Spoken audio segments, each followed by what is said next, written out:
and discriminated against by our own nation because we are black.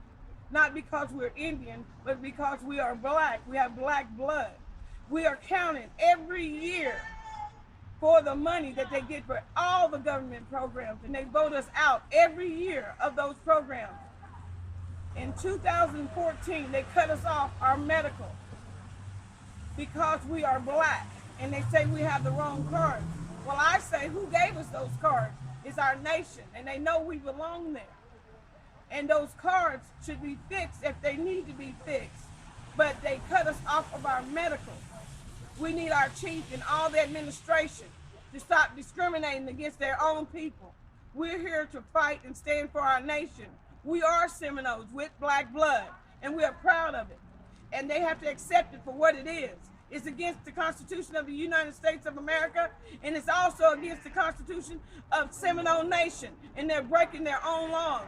And we're here today because we're asking the BIA, the Bureau of Indian Affairs, to help us in this cause, to help us come out and stand with us and investigate our nation for the problem that they're having right now with the blackness of our skin and the crook in our hair. We are Seminoles, and we will always be Seminoles. We were born Seminoles, we will die Seminoles, and we stand for Seminole Nation. We're asking the BIA to do their job and investigate Seminole Nation for discrimination.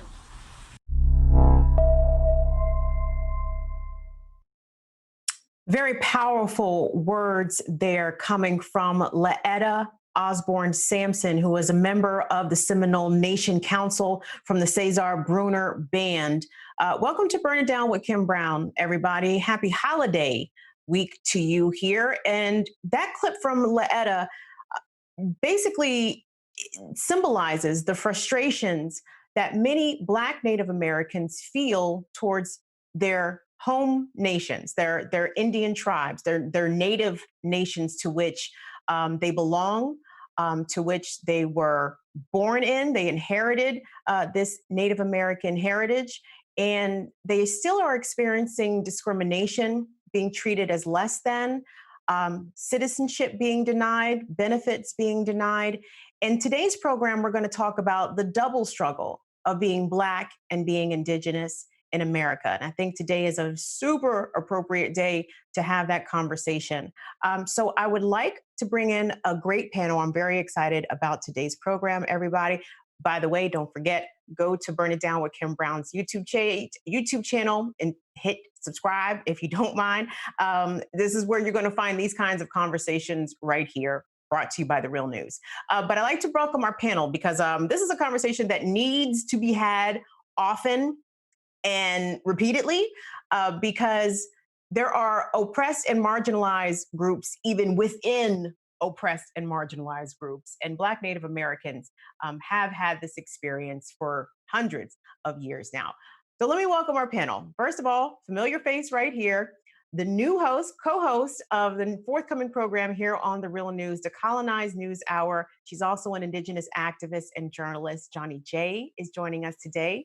We're also being joined today with Antonio Cosme. Antonio is a radical Indigenous economist and activist. He's also a beekeeper with Southwest Bee Detroit.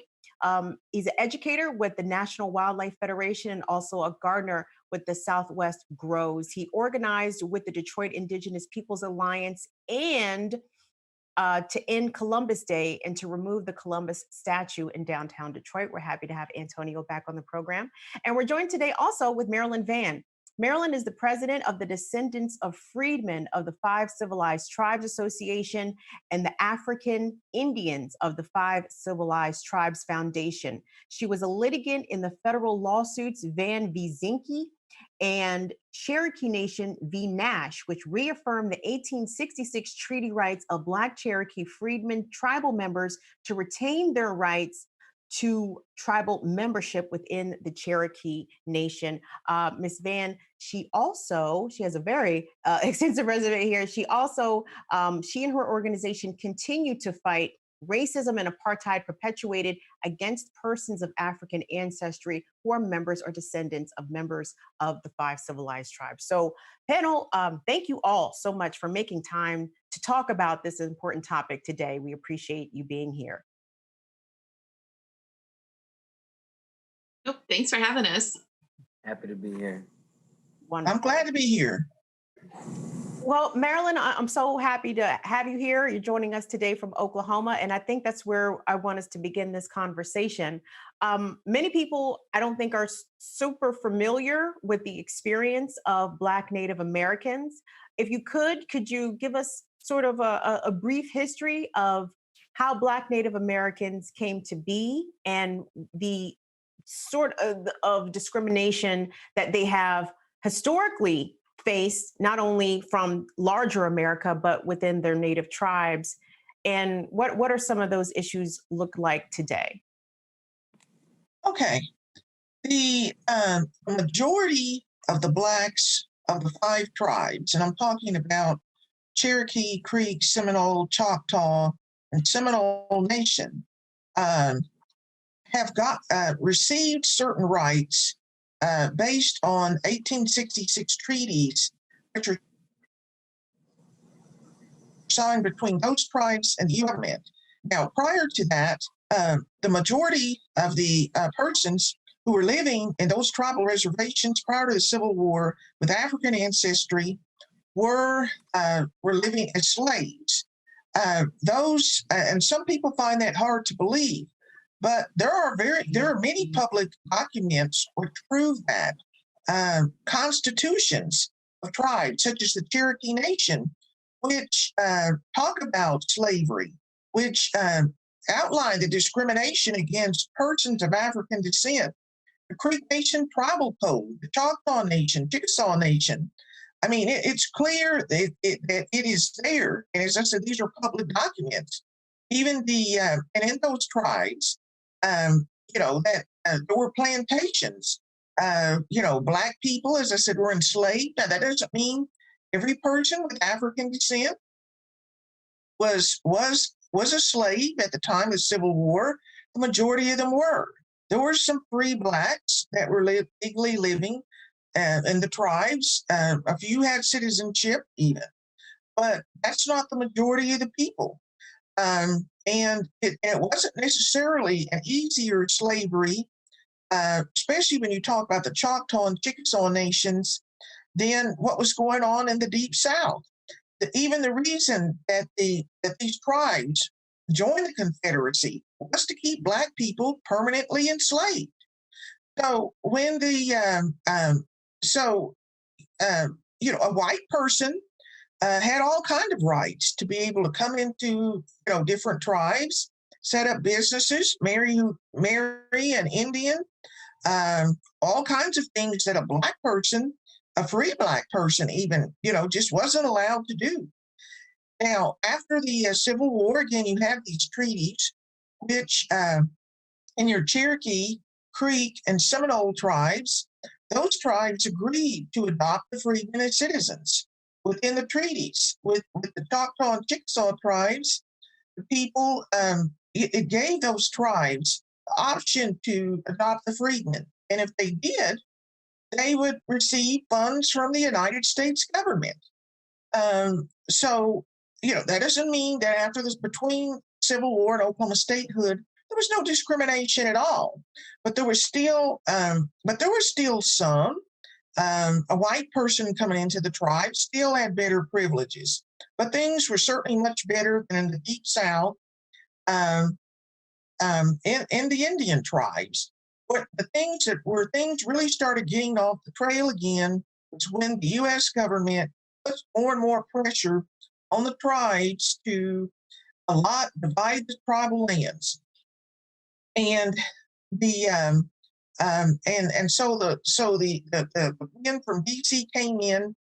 They used the tribal rolls, but instead of just registering people by families, they decided, well, we're going to use this blood quantum to determine when people's land would be sellable.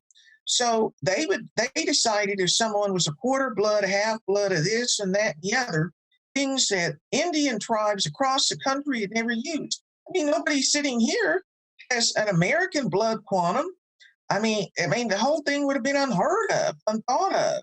But, there's people that live and die, based on the number that's on a card.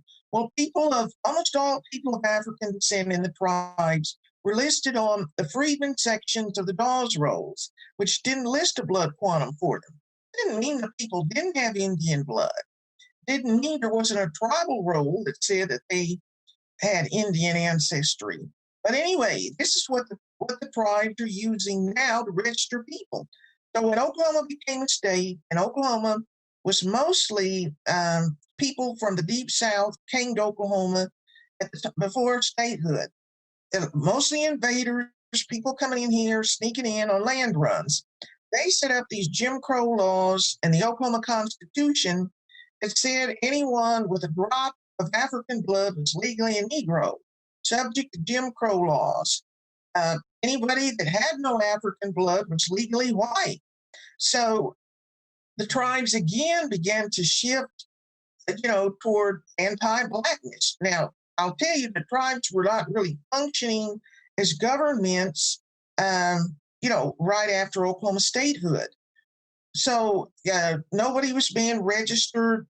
The chief was being appointed. The tribal legislatures really were not meeting. But then you start coming into the 1970s, where the federal government begins to allow the tribes to exercise more sovereignty. There's laws passed.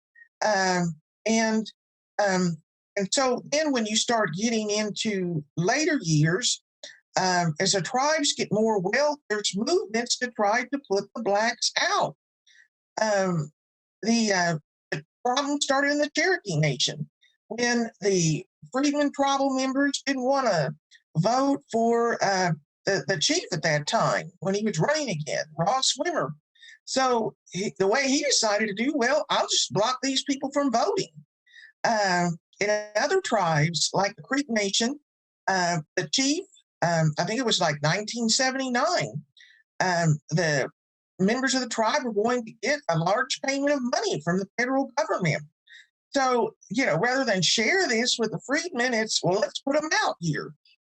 So so there was a constitution to put the people out. So, it's just been a fight ever since. With the Cherokees, as I said, there wasn't a tribal constitution that allowed them to put the freedmen out, but basically the freedmen were not being registered. They weren't being allowed to vote. And so ultimately this, there was litigation. I was a federal litigant. There were some lawsuits in tribal court. So then for a short period of time, there was some registration of freedmen, but the chief set up a movement. By this time, we have Chad Smith to put the freedmen out. He had an illegal petition, used tribal funds, tribal employees, all of this. Nobody said we're going to kick the NIG blank blank out publicly. But it was, these people, they're going to take all the money. They're going to use up the money. They're only interested in benefits. And the tribe is full of people who don't know anything about the treaties. They don't know anything about tribal history. Almost the vast majority of people are completely Caucasian looking in the tribe, not just the Cherokee Nation, the Choctaw and Chickasaw nations too. But as I said, there's been a lot of anti-blackness. And and just to show the difference, there are other adopted classes of people in the Cherokee Nation. There was a band of Delaware and a band of Shawnee that were adopted in the tribe. It's back in the old country before the removal. There were quite a few Creek Indian people who received citizenship in the Cherokee Nation. There's never been a movement to throw any of those people out. Only the freedmen people. So this. So clearly it's a matter of color and people using a race card to gain and keep power. So that is, that's a lot of what's, it's been going on. You get people, even though, for instance, it's not like what was going on in Mississippi, Alabama, where you had lynchings of people or, homes being, burnt down by somebody like the Klan. Not to say that there were Klan members who were members of Indian tribes, completely white-looking people in the 1920s and 30s. Some became Klan leaders here. But I'm just saying there wasn't that kind of violence. What's really been used in more modern times against the freedmen has been economic power. If you are a tribe that's getting billions of dollars a year from casinos and hundreds of millions of dollars from the federal government to run programs, you can go and buy newspapers and put your truth out there. The federal government will pay for, your attorneys, because you can get a grant from the Department of Justice to run a legal department. And so even though, like in the Cherokee Nation, after about 17 years of litigation, we finally were able to get our rights reconfirmed by a federal judge, you still have some people running departments or the like that they don't want the freedmen there. They may slow down a freedman person getting a benefit or a service, although that's not something that Mr. Hoskin or Mr. Baker, who is a former chief, something that they support. But the bottom line is there's discrimination that's going on, and we were just talking. You showed something there about Leetta Osborne Sampson, a very close friend of mine. That is the Seminole Nation. They are, after losing a lawsuit about the freedmen, that what they decided to do is, well, we'll just reissue them cards, and put on the back, voting purposes only. They block the people from getting services. They try to get other tribes not to allow them to get services in their medical clinic. When an outside attorney general for the tribe told them that, this kind of discrimination needed to end, they cursed the man, they threatened him. This is with the cameras running in the council house. And the chief, agreed with the chief at that time, agreed with them, agreed that the discrimination needed to stop. Some of the people, they jumped up, shouted it, called him an NIG lover, all of this kind of stuff. And I'm not talking about things that happened 100 years ago. I'm talking about things that have been happening a year ago, 3 years ago, 5 years ago. And you have a lot of, just talking about the petition. Well, hold on. Before you get to the petition, Marilyn, hold on. You gave us a lot to process there, a lot of history. For basically, you almost gave us like 150 years worth of history in about 10 minutes. So that was pretty amazing. Johnnie Jae, I want to punt to you if I could, because you are a Native woman with a multi-nation in your heritage, and I know some of those names that we heard are indeed your nations. I wanted to ask, how is this history taught? How did you come to know about the freedmen, how Black people were part of Native American tribes? And what was the attitudes that you experienced as a Native woman learning about the Black part of Native American tribes, but also, how these freedmen, number one, they view themselves as natives, but how was that instructed to you? How was that imparted upon you, and how did you receive this information? I'm curious. It wasn't. That history is not taught from a cultural standpoint. Like, I grew up learning about my Choctaw culture. I grew up within my communities, within my family, and I never even heard of the freedmen until I was 32. And that was because of what was going on in Oklahoma at the time, with the freedmen going to court to try and fight for their rights, and the Cherokee Nation trying to, disenroll the freedmen people from their tribe. So that was how I learned about it, was from what the media was covering at the time. But other than that, it was not something that was taught or even talked about. And it's really strange now, because when you look at the tribes, the 5 civilized tribes, they were some of the earliest tribes to be assimilated heavily. And that's why they're called the 5 civilized tribes. And we have adopted a lot of ways that have really kind of upheld white supremacy. And like Marilyn was saying, like, we have Choctaws who were clan leaders that were willingly fighting on the side of the Confederacy. For some of the 5 civilized tribes, they were forced into choosing to side with the Confederacy. But there were tribes that willingly decided to be like, hey, we're going to do this just for the reason that Marilyn said. They want to continually keep Black people oppressed. And it was a way to kind of uphold that kind of racial hierarchy, I guess you would say. And kind of like believe like, oh, well, if we act more like the white man, then they're going to treat us better. And that's not the way it was, because also when I started learning about the freedmen history, a lot of people, like when I would start asking questions, a lot of the narrative was that it was a more benevolent slavery, that it wasn't as violent or as horrible as it was for like white men owning Black people. Like it was taught as a benevolent slavery. And I actually bought into that narrative until I started learning about the history from the freedmen themselves and, you know, reading the history that they were able to put together. And it's like, oh, so, you know, everything that I was taught is totally wrong here. And there's a lot of nuance that goes into it, because when you look at the history of the US, Native people, Black people, this country was founded on our blood and through our labor. And, you know, there's a lot of, I guess you would say, there's a lot of writing on it, on keeping us divided and keeping us apart. So throughout history, like we have had to make some horrible decisions in order to survive, but that's not an excuse. Like it's not an excuse now. Like we can say, oh yeah, well, you know, they wanted our tribe to survive and this was a way to do it. Because for the 5 civilized tribes, being heavily assimilated meant that Native women were raped, stolen, and sold into marriages with white men so that they could gain power within our tribe because of the way that our kinship systems work.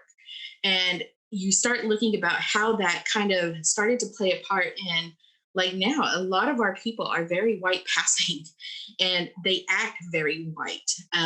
Choctaw tribe is one where, you know, there is a lot of colorism. There's a lot of issues that arise even for us non-Black natives, where we are kind of discriminated against because we're a little bit darker, because we want to be more traditional, because the Choctaw Nation has been very assimilated to the point where a lot of our spiritual history has been lost. And you look at our taglines now for the tribe and it's like faith, culture, family. But the faith that they're talking about is the Christian faith. And if you talk to a lot of Choctaw people, like they talk about our spirituality as if we were always Christian people, as if we were always just very kind of white. And even with the Trail of Tears, you know, before we started walking the Trail of Tears, people think we were leaving like little huts and traditional villages, but that's not true. We were leaving huge plantations. We were leaving cities. And those were being taken over by white people that were allowed to move in once we were forcefully removed. And, you know, again, the freedmen had to walk that Trail of Tears with us. They had to go through the same horrendous atrocities that Native people were going through. And a lot of that, it kind of plays into the idea of, well, they suffered with us. So, you know, we kind of weren't as harsh with them as we were to other people or as white people were to Black people. And that's not true, because there is no benevolent slavery. There's no nonviolent slavery at all. And even with our history, you know, that's not something that we could just brush under the rug and be like, well, you know, we had to make some hard decisions. We did, but that does not mean that we are free from the consequences of that. And when it comes to the freedmen, you know, it's, to me, they are Choctaw, they are Seminole, they're Chickasaw, they're, you know, Creek, without a doubt. Like, I don't even think there should be freedmen roles and tribal roles. They should be on the same role, because regardless of the circumstances, the minute that our people decided to bring them into our communities, they made them Choctaw, they made them Chickasaw and Seminole. The minute we started sharing our languages, our cultures, our traditions, and bringing them in, you know, that through our kinship systems, that is how you become Choctaw. Because, you know, in a lot of Native people, we always say it's not just blood that makes you Native. It's that connection that we have to our communities, to our languages, our traditions, our cultures. Like that is what makes us who we are. And we always talk about our identities not being racial, but socio-political.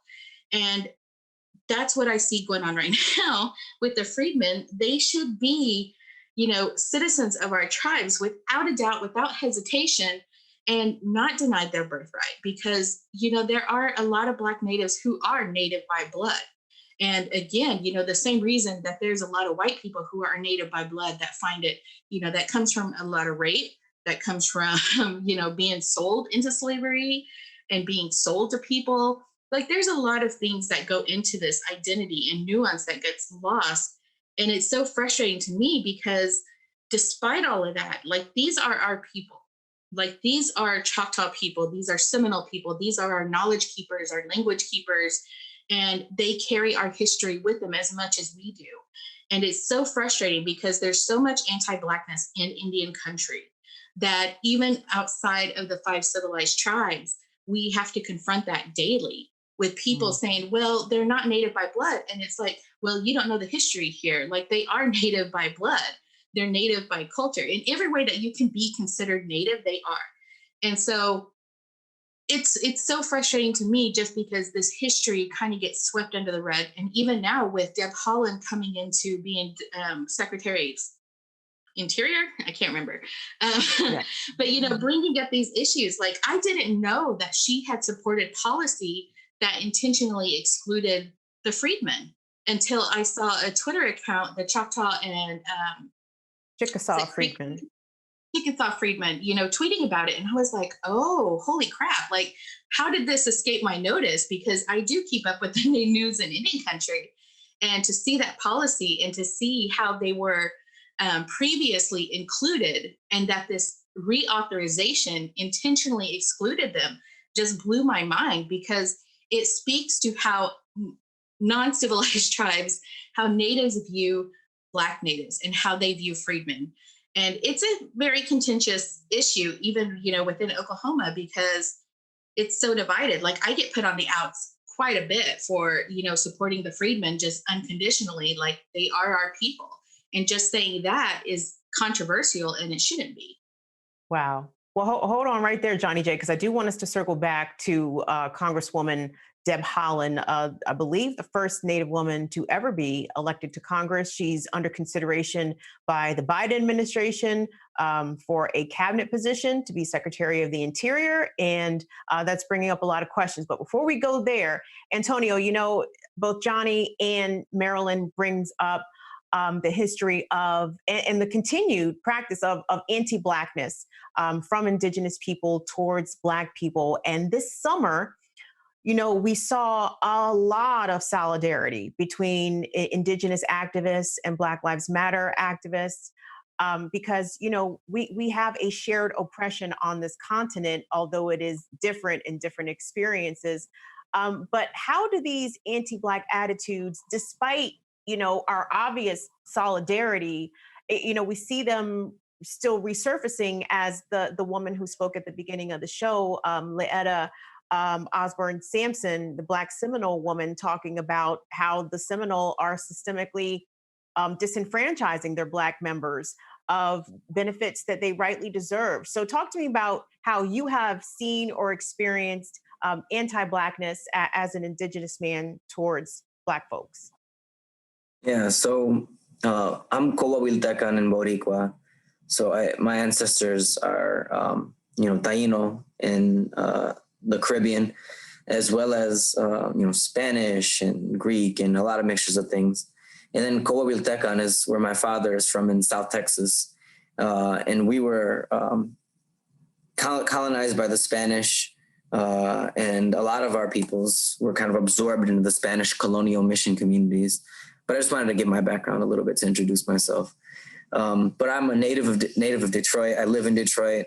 And up here, as you go north, apparently I'm learning, about the tribes out in the Southeast. But as you go north, Indigenous communities get a lot more light skin.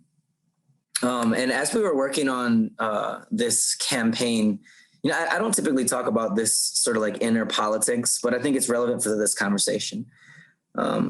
But as we were working on this campaign to end Indigenous Peoples Day, we live in Detroit, and I am very much of the values of these women on this panel, where our idea is we have to connect the historic anti-Blackness and anti-indigeneity that's at the heart of the United States logic. Red lands plus Black labor equals white gold. We have to connect that racial ancestral history with the work that's happening now and with contemporary movements and contemporary problems. Detroit is the Blackest major city in the entire country. It was taken over through this process of emergency management where we had our water system stripped away, our democracy taken away. And we really wanted to connect all of those things together. So a lot of us who are in this committee decided to make it Indigenous and African Peoples Day. And that was the plan. Just to make it very relevant to the 80% Black city, the Blackest major city in the entire country. And there are no tribes in the city, but there is a large Native American nonprofit. And with leaders within that nonprofit opposed our efforts to make it Indigenous and African Peoples Day. And for me, like as somebody who, it was strange because I'm not Anishinaabe, but I'm in Anishinaabe land. And Anishinaabe people are kind of like bossing up on me and telling me like, you know, it's got to be just Indigenous Peoples Day, like we're doing it all over the country. And for me, I'm like, yo, Columbus came to my ancestors' lands well before he made it. Like he never came up here. This is not like, you know, this isn't like an identity politic that y'all like have, you know, any sort of like say in. Like you shouldn't be making like the solidarity that we're building, you shouldn't oppose because it's more powerful, you know, it's more relevant. We ended up, because it was such a big divide within the committee, and when some of the Anishinaabe folks spoke out on it, a lot of other people in the committee backed down because, you know, they didn't have, like there were Black people, there was, you know, mixed people, like mixed people of Mesoamerican ancestry like myself. So it was like, yeah, it stymied the project for 2 years.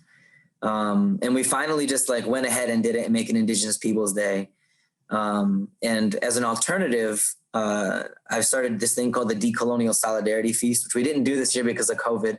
But it's like something we're doing the day before Indigenous Peoples Day, where we bring together Black and Native people to build on that shared history, that shared legacy. And it's really, really unfortunate that anti-Blackness bleeds so deeply into Indigenous communities. I see it.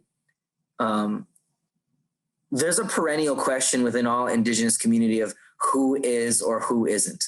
This is like across the entirety of the United States, and I'm sure all over settler societies, there tends to be this conversation of who is and who isn't. If you grew up in the culture, if you grew up in cities, if you grew up on the res, if you were adopted out, you know, who's Native, like, can they prove it? People are fake Native, fake veteran. Like it's a perpetual, exhausting conversation that happens all over Native country. But particularly where you find the Indigenous folks overlapping with whiteness in a great degree, you're going to find higher amounts of anti-Blackness more generally. And I think it's really important if we look at the roots of this, it's capitalism. It's the United States sort of like ideology, culture bleeding into taking, you know, precedent over, you know, more traditional ancestral ideologies around race and belonging. And I think it's really noteworthy what exactly it was, the attributes of the 5 civilized tribes that made them, you know, gain acceptance by the federal government.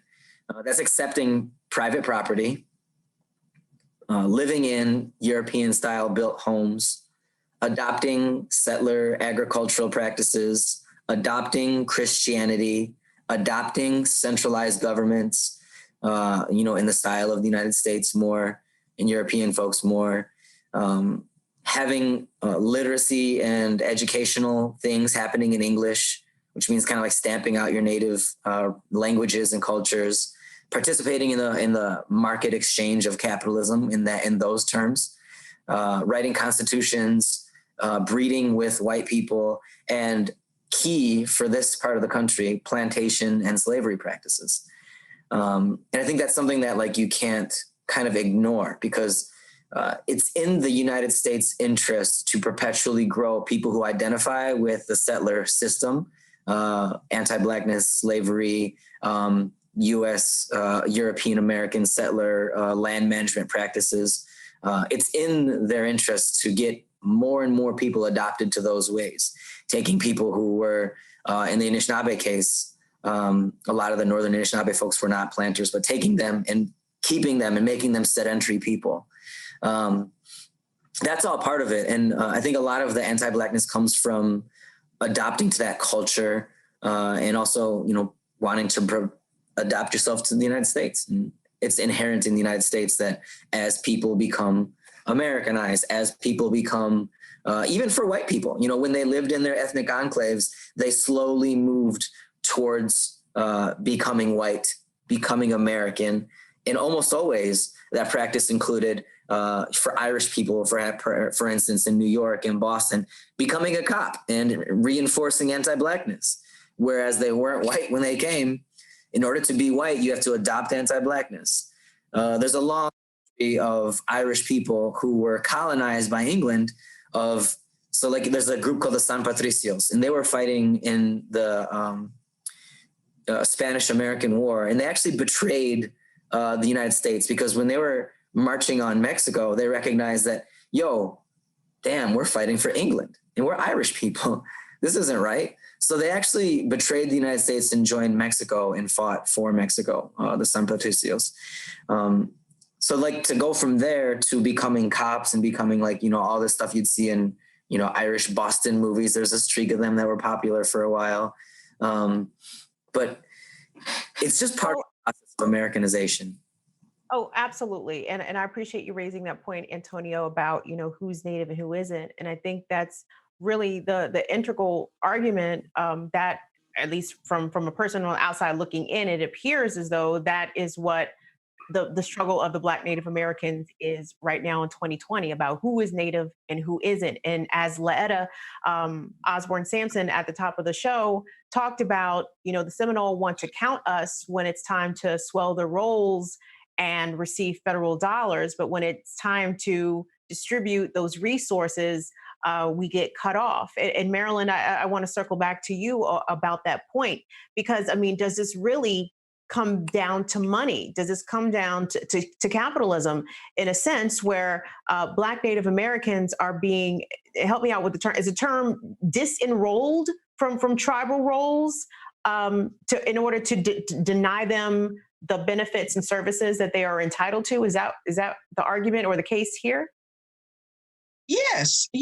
A lot of this really comes down to money, the dollar, you know, and, you know, even when it came back to the treaties, let's just talk about the Choctaw Nation. When they pushed for a treaty that said if the freedmen were adopted, they'd be limited to 40 acres of land, the freedmen, and the tribe would have to be paid. Well, when the Dawes rolls were made and the allotments were done, everybody else in the tribe, including white men who had only been married to an Indian woman for a year or two, got 320 acres of land.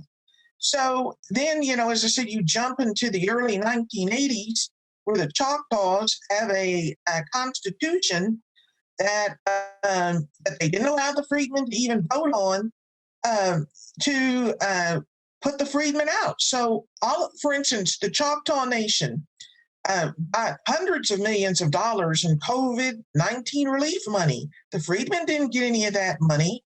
You know, none of the job training, none of that stuff, you know, none of the programs are the freedmen able to participate in. As I said, even with your Seminole Nation, yes, it beefs up the tribe's money for the head count. And again, they got hundreds of millions of dollars too. But then when it comes to sharing the money, no, the freedmen need to get out. They need to go to the back of the bus. And as I said, you know, these council meetings, just talk about the Seminole Nation, where, the council has voted the freedmen not to share in this and not share in that. These are the tribe's records. These programs, the housing programs, for instance, that make it clear that the freedmen can't share, or the way that it's pointed, the freedmen will never be able to share in the programs. These are public documents. They're on their websites. So it's not a matter of just somebody just sitting up here and saying it. So a lot of it comes down to the money, who's going to control the money, who's going to share in the money, as well as anti-Blackness. People running away from Blackness, wanting Blacks to continue to stay on the bottom. Johnnie Jae, I mean, there is no competition, right? I mean, Native people have had it horrible on this continent. Black people, people of African descent, have also had it horrible. But it's so shocking and so disheartening to hear about the active racism aimed at Black Native Americans from their own tribes. I mean, how prevalent are these attitudes in your opinion? Because we know, for example, white people, right, are usually raised to be racist, raised to be anti-Black, raised to have this idea of white superiority.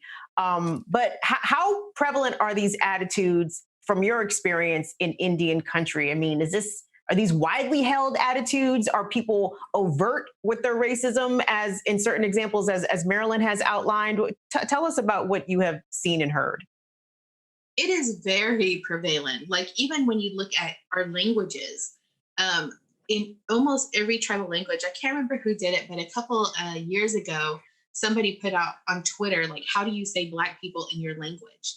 And a lot of the words that were put forth were very derogatory in the way that they were, like, what they were translated into in English.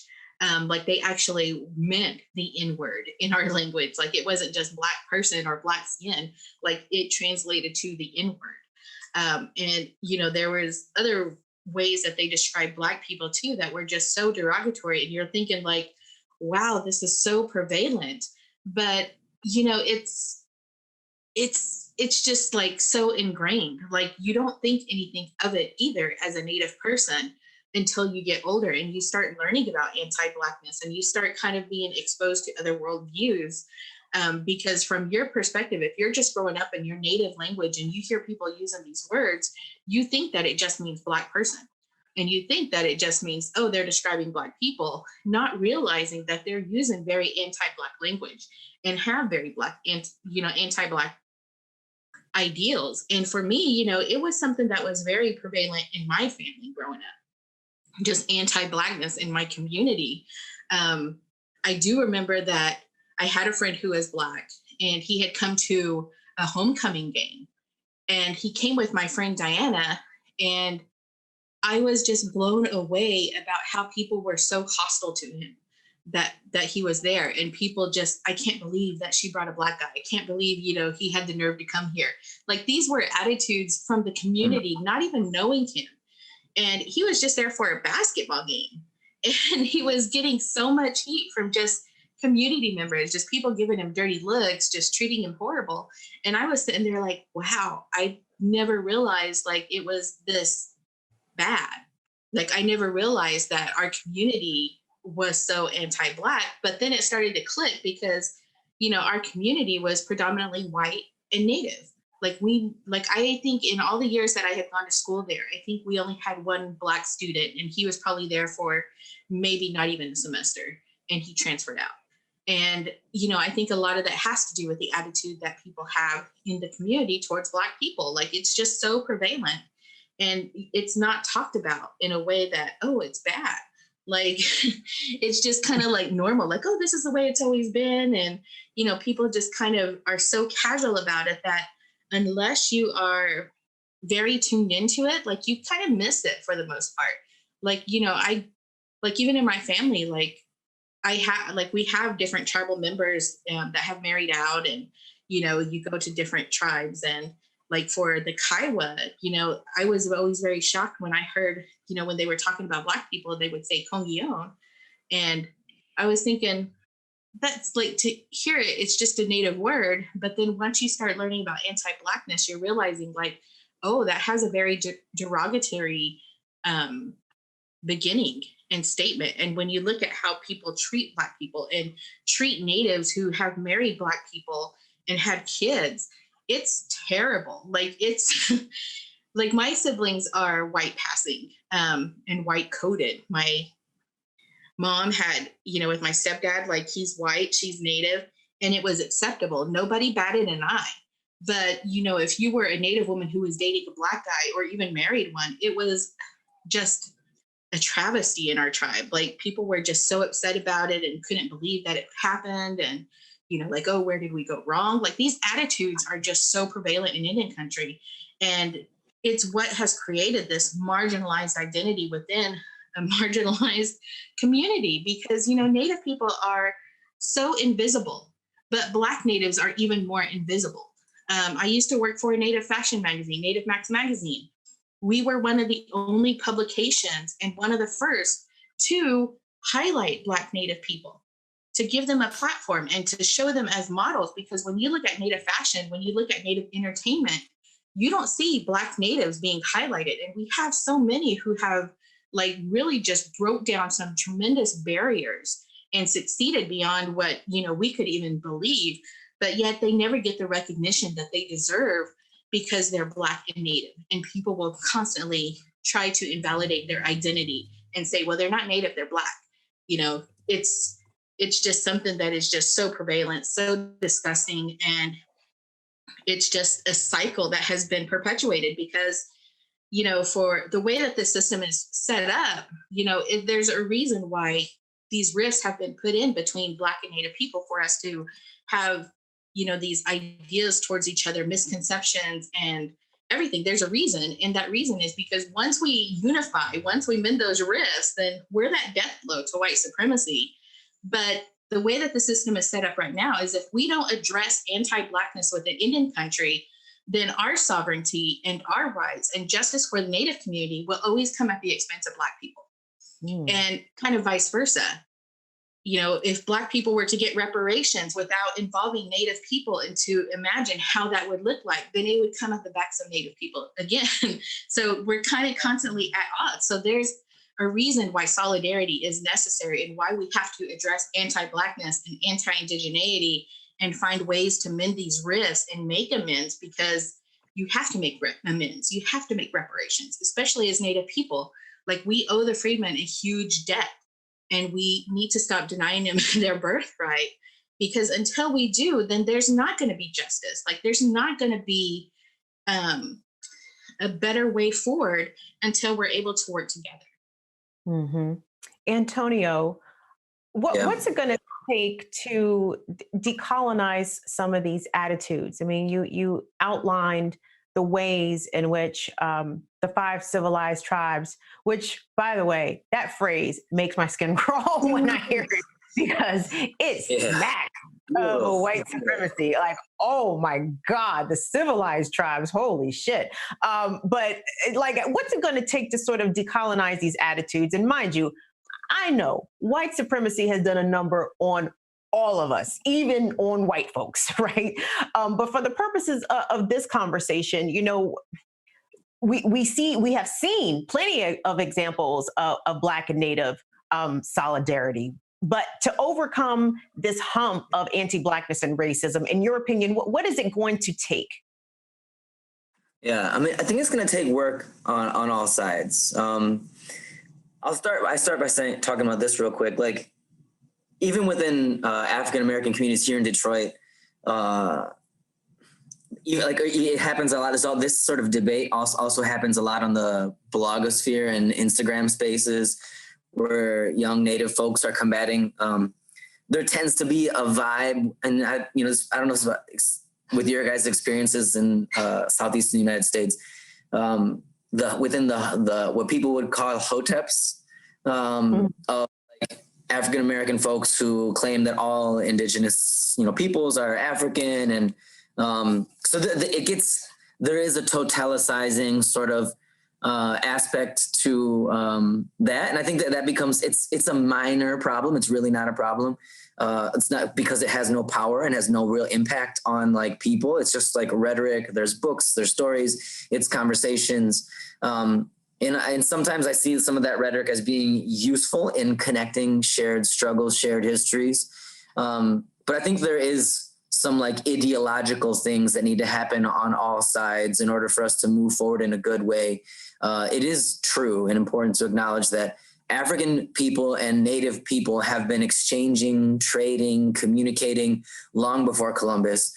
And it was actually and people from, the Caribbean who said that, and it was documented by a number of the scholars and priests who came with Columbus, that the Native people of the Caribbean said, yeah, we receive, there's dark-skinned Black people who came and trade with us and communicated with us. They gave us like gold-tipped pointed spears. There is a history of that, and there is a relationship, and there are many waves of people who have come to the Americas from, Polynesian cultures, from the Alaskan land bridge, from, the Vikings came. I mean, many waves of people, some of the Mediterranean empires probably came through, African empires came through. It's a good chance that Chinese people actually came through as well, some sort of Chinese empire. So we have to acknowledge this long, complicated history of people moving to different places. And also recognize that colorism is something that we're dealing with, within the African diaspora as well, heavily, constantly conversation that's happening around that. So it's not something that's specific to, Native communities, it happens a lot in Puerto Rico too. But I'd say a lot of this comes from this scarcity mindset that capitalism pushes out towards people. That there's only so many resources, so we have to guard them and hoard them. There's only so much land, so we have to protect this.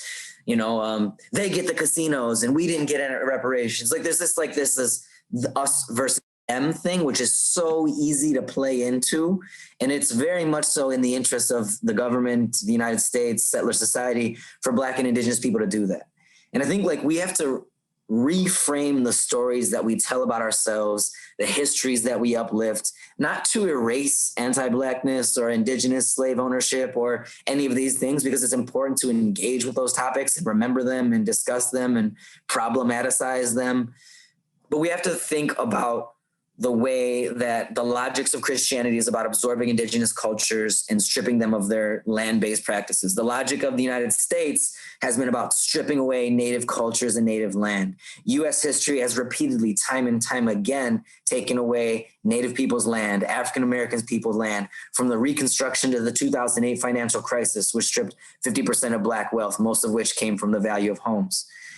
This happens again and again in American history, where the United States strips Black and brown people, Indigenous people, of their land, their cultures, their languages, their ancestry. And it's until the United States has some sort of truth and reconciliation with itself, and we're not trying to ban books, and we're not trying to get away from the ethno-fascism that Trump has been inspiring. That's the real enemy. That's the real problem. That's the one sad thing about Trump leaving office is he was such an easy person for all of us to hate and for all of us to recognize as the empire was naked and the king was flaccid and weak. And that was clear with Trump, but with liberals like Biden, I think people tend to forget that. But tell you Biden's going to give us, reparations or anybody land, the architect of mass incarceration, one of the architects along with all the Clinton Democrat, neoliberal Democrats. But we have to readjust our focus. We have to look at the stories that we tell about each other. We definitely shouldn't erase the intricacies of the things Marilyn is talking about, because it's absolutely necessary that these civilized tribes begin to decolonize themselves and remove, the stain of white supremacy within their cultures and communities and societies. And I battle that here with Anishinaabe folks too. That's real. I have light skin white passing Anishinaabe folks, telling me that they don't like what I do. They don't like that I build with Anishinaabe communities across the Great Lakes, that they, don't think I'm Native or I have X, Y, and Z rights to be in X, Y, and Z spaces. And sure, like I could tell those stories till, my face turns blue, and like it's important.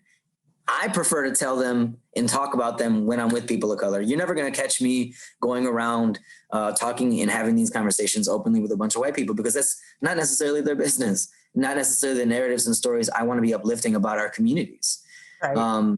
This is lateral violence, and we got to deal with this among each other. Mm-hmm. Keep this in-house. This is people of color's business and Black folks' business and Indigenous people business.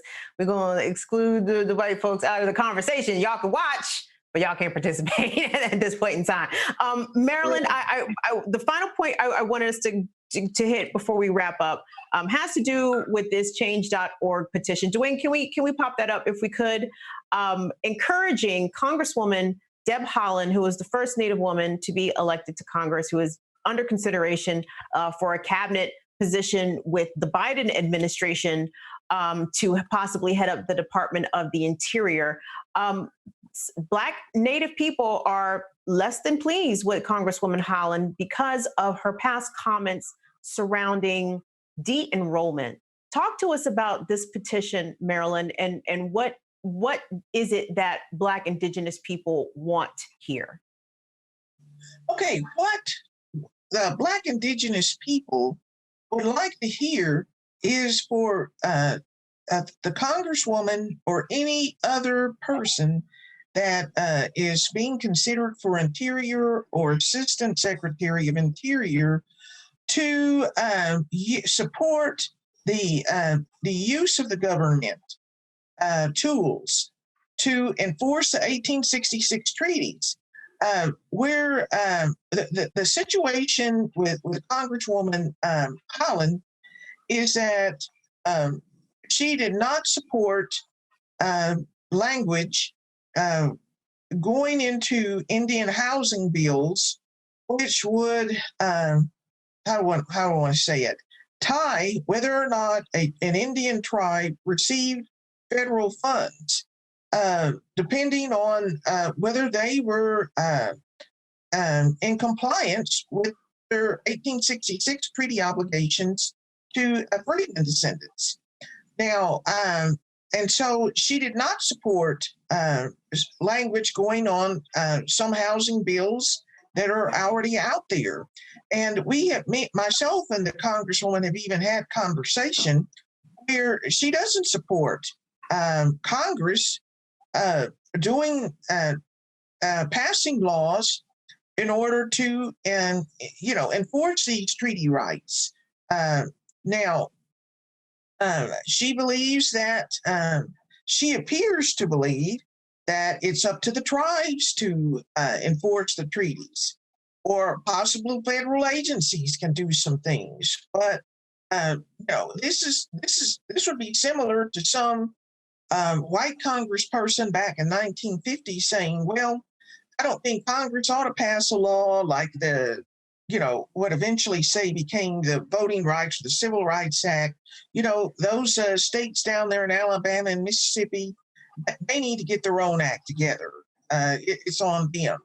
I mean, and that's what it sounds like to a person like myself, who's a member of a tribe, who has a freedman ancestor, who's of African Indian ancestry. That's what it sounds like to us.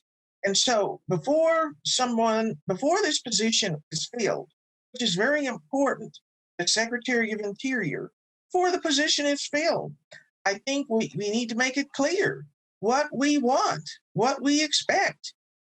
It's not enough that the person that fills this position be a member of a federal tribe. That's not enough if they're just going to do what the chiefs want. Some chiefs have really made it clear, like the Choctaw chief, who wrote a letter to the Speaker Pelosi that if the freedmen are having economic or any kind of problems, hey, that's the federal government's fault. Not wanting to take any responsibility that the poor conditions of the Choctaw freedmen are the fault of the Choctaw Nation or the Choctaw leadership. or their current policy. That is in black and white. Wow. Johnnie Jae, I got to get you in on this because Marilyn makes an amazing analogy there because it definitely smacks of a states' rights kind of argument, but the tribes have a point too, right? We've discussed tribal sovereignty many times. And is this a tribal sovereignty issue? Do the tribes have the authority to actively discriminate against their Black members, or can the federal government compel the tribes to adhere to these treaties? You know, if the tribe has signed, tribal leaders, they made a decision in 1866 in order to have their government relationship that they would, of what they would do, regarding the people of African descent. The decision has already been made. A tribe has the right to limit their sovereignty to get something from the federal government, just as tribes like the Pamunkeys over there on the East Coast. They had laws where they would kick people out of the tribe if they married Black people, but they wanted their federal recognition. So about 2014, they had to take that law down because people like Gwen Moore, other Congress people, they were opposing them with this. So yes, a tribe can limit their own sovereignty to get something that they want. Johnnie Jae, that's what they've done. Yeah, I absolutely agree with Marilyn because, what I find happens quite a bit in these discussions is that a lot of Native people will hide behind sovereignty. Anti-Blackness to them is a flex of sovereignty, and it's absolutely not. Like, if we can't honor our own treaties, then how can we start talking about the U.S. government not honoring theirs? I mean, this comes down to the whole crux of the matter in that Indigenous people should be setting the example. As soon as slavery was abolished, we should have been the ones, without a treaty even, making reparations, making amends with those that we harmed. Like, that should have been just a given. But instead, we were kind of forced into it with those treaties. And so a lot of what's going on now is a lot of these tribes feel that they are rebelling against the U.S. government by expelling the freedmen. Like, to them, it's a flex. And it shouldn't be. And it shouldn't be something that we even view in that way because it harms so many people, so many of our people. And disenrollment is a huge issue right now because we have tribes that are disenrolling so many tribal members that they only have maybe 20 people left in their entire tribe. And, it's something that's a huge issue here in California with tribes disenrolling tribal members because of money, because a lot of tribes get per cap checks from casinos or other business endeavors. And for tribes that share that money with their people, there's a huge incentive to disenroll. And you see this playing out with the freedmen as well, because it does come down to money. You see the Choctaw people, the Choctaw, the Chickasaw, and the Cherokee have over 5 times the operating budget of the entire state of Oklahoma. They are some of the wealthiest tribes in the US, but they are very limiting in how they share that money. They have great programs, they have great hospitals, they do a lot for local communities, but they absolutely do decide who to share that money with, who to share that wealth with, and how. Even as a Choctaw person who is living here in California, I don't qualify for a lot of the benefits that a lot of other Choctaws do. You have to live in what they call a service area. And they use that to kind of exclude even other Choctaw people from being able to share in those benefits. And, it's when you look at what's going on right now with like the anti-Blackness, with them trying to use sovereignty as an excuse, like saying that we reserve the right to decide who is and who isn't Native, that's absolutely true. But at the same time, you can't use that or abuse that power to discriminate against your own people. And, as I've said time and time again, the Cherokee, the Chickasaw, the Seminole, all of these tribes, like the freedmen are our people, and we cannot keep discriminating against them and using our sovereignty as some kind of weird flex to continue being anti-Black and to continue discriminating against people. Like, that's not what sovereignty was intended for. It's not what, it was never a traditional value of ours. So, it's something that we absolutely need to stop doing and to discuss more and to stop, like, as soon as you see somebody, I think, using that flex, like, oh no, it's up to the tribes, then you need to be like, no, these were already decided by treaties. Treaties, as we say all the time, are the supreme law of the land. So we need to abide by the treaties that we agreed to, like 100%, no question, no arguing. Like, if we want the U.S. government to follow those treaties and to honor the treaties, then we have to do that too. And we should be setting the precedent, not just waiting. Antonio, I'm going to let you get the last word on this. Is this an opportunity for the freedmen to place political pressure upon Congresswoman Haaland, or even on the Biden administration, contingent upon her being confirmed as a potential Interior Secretary? We have these demands of her once she enters this position. What is your take on tribal sovereignty versus, the honoring of the treaties that included the freedmen into this nation? It's not my place to tell anybody within any community where I'm not a part of how to organize and what they should be doing. I think Marilyn is going to be the best to be strategizing around those issues, and the folks who are on the ground and they're going to know best. But I'll tell you this, I don't like giving up sovereignty. I don't like asking the government for anything. I don't think this situation and this divide empowers any of the communities that we need to. And I would say those of us who consider ourselves leftists, young people, tribal folks from across the country, for my folks, on both sides of the border in Tecan territory, we all need to bear pressure on these tribal governments from other tribal communities, because that's the kind of thing we need to be mobilizing in our communities against the reactionary, colonized mentality that exists within our own. This is my call to action for all the other folks across the country to step in and weigh in as Indigenous peoples against these governments that are stripping Black Indigenous people of their rights and their resources. And I think desperately in the short term, we need to move beyond this conversation of, in Black Indigenous folks not getting accepted to how is it that Black people and Native people are just building together? And there's a surprising amount of indigeneity within African-American people that's unclaimed as well, and this is beyond the folks who disrolled. So we need to get past this problem, because the crabs in a barrel sort of stuff that we have happening now is going to have us all boiling to death in the melting pot. And we don't have time. We just straight up don't have time to keep fucking around like this. This is climate chaos. We are in the empire of the world that's producing the most oil, that's pushing a neoliberal form of capitalism that is destroying labor and searching for, making capital free and people and labor enslaved. We do not have time.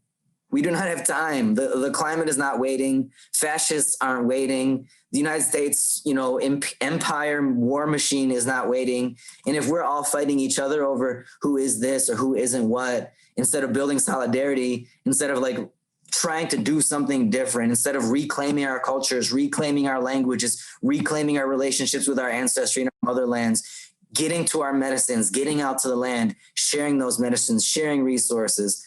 That's the kind of stuff we need to be doing right now, and fighting over who's in the club or who isn't, or who belongs or who doesn't.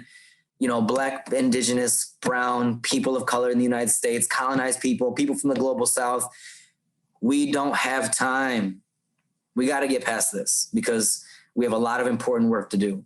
And a lot of that's going to look like us building real relationships with each other, getting out on the land and doing work together, sharing medicines, sharing stories, and dancing, partying, eating, connecting, and building and fortifying ourselves for whatever, chaos that's going to be coming next from this empire. We're going to leave the conversation right there. Well said. We've been speaking with Antonio Cosme. Antonio is an Indigenous economist and activist, also a beekeeper in Detroit. We appreciate Antonio joining us. We've also been speaking today with Marilyn Vann. Marilyn is the president of the Descendants of the Freedmen of the Five Civilized Tribe Association. She's been with us today from Oklahoma. And Johnnie Jae, co-host of Decolonized News Hour, also Indigenous activist and journalist, joining us today from California. Panel, thank you so much. This was extremely educational and eye-opening, and I hope to continue to talk about this, but in the broader sense in which Antonio brought up, like how can Black and Indigenous start building together in order to not only survive, but thrive in this settler colonial state. But there's a lot of work to be done, and we have to end the racism and intra-community discrimination. So I appreciate the three of you making some time to speak on this today. Thank you so much. Mm-hmm. My pleasure. Thank you, Marilyn. Thank you. Thank you, Johnny. Take care, y'all. Hey. And listen, we appreciate you guys making some time for us for Burn It Down with Kim Brown during your holiday time. We're not gonna name the holiday because we don't all roll with the holiday the same way, and that's okay. But please remember, COVID is still out here, very much jumping on people. So please do what you can to keep your family and friends and yourself safe this holiday season. Wear your mask, wash your hands, and just try to stay at home as much as you can. All right, we're gonna see you guys next week. Have a good one. See you later. Bye.